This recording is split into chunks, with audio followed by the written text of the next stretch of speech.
how's it? It's William Joseph Hill. And you know something? A lot of you have been watching the Pidgin tutorial, how to do the Pidgin accent. But that kind of gives the impression that everybody in Hawaii talks Pidgin.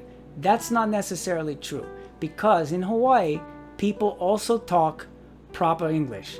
And what I'm going to teach you now is how to talk with the Hawaii accent, so that when you're talking proper English, people will think that you're from Hawaii. Especially if you're supposed to play a character that lives in Hawaii or is from Hawaii. There's a certain rhythm to the way we talk and the way we talk there, so that you pick that up. So at any rate, first off, secret number one about accents. If you can carry on a conversation with the accent, then you've kind of, I wouldn't say mastered it, but you're getting good and fluent with it. So it's very important that you be able to talk normal. That's not necessarily on a script, but that you can converse in the accent, like I'm doing right now. I'm talking to you with a proper Hawaii style accent. I'm talking proper English, but with the Hawaii accent. So you notice some of the pronunciations of the words that I am saying sound different, right? Let's start with basics, okay? For example, instead of saying okay, we just go ke, short. Everything is short. Short. We don't need to draw out everything, right? Vowel sounds, okay, is very important, or important, right? There are different ways that you would say words like that. Like, for example, like I just said, important, right? Important.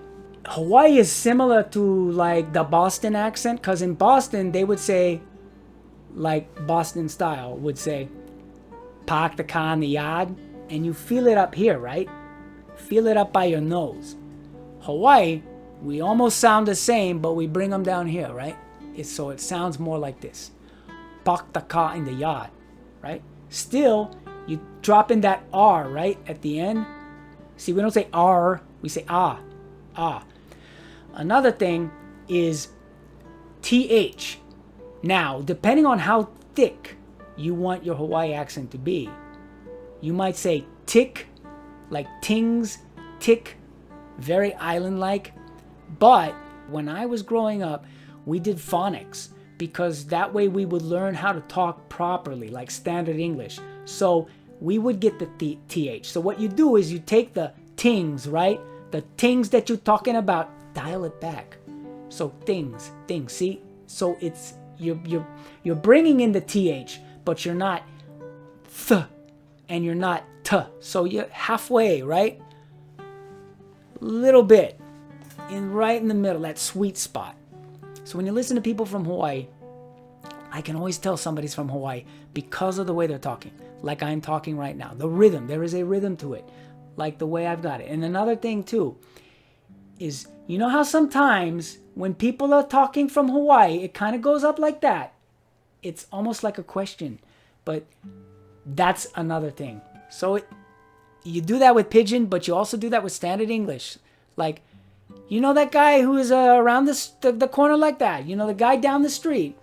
You're a little bit up like that. So it rises a little bit. So in Hawaii, there's the spirit of Aloha, right? Everybody's very friendly. Everybody's laid back. We love to sit down and talk story, which is like, you know, sit down and shoot the shit with everybody, so to speak. That's what we call them. We call it talk story, talking story. And you can say talking story and it's not Pidgin. It's a way of talking. That's kind of like what we do. Yeah, very laid back. Oh yeah, the Aloha shirt. Okay, I'm dressed like bankers. This is how bankers dress, businessmen. It's hot in Hawaii, but we get trade winds, which is nice and breezy, but still, yeah. For most people, if you grow up in California and you go to Hawaii, it's humid. But not as bad as Florida. Florida, really sticky. In Hawaii, you at least got the breeze. But this is like business attire. They call them Aloha shirts. When I was going to school, we get to wear these Friday. And it was called Aloha Friday. So when you hear Aloha Friday and that, this is kind of part of the tradition that it comes from. So you notice I say pot. So there's that. And yeah. And remember to rise them up. So at any rate, that's a little bit about how you would talk with the Hawaii type of accent. And I hope you enjoyed that. Next time, I'm going to do another accent, completely different. So yeah, hope you enjoyed it. Hope you found it informative. If you're an actor who's going to be working on a show that's supposed to be from Hawaii, this will be a good thing for you to review. And also what you should do is look up on YouTube, try to find people who are native speakers. So when you're talking with native speakers, you'll get a sense of the rhythm, and you'll get a sense of like how the accent should sound. And yeah, you should be able to talk to your friends like this without going in and out of it. At any rate, yeah, that's that. So aloha, laters, hang loose, and yeah, I will see you next time.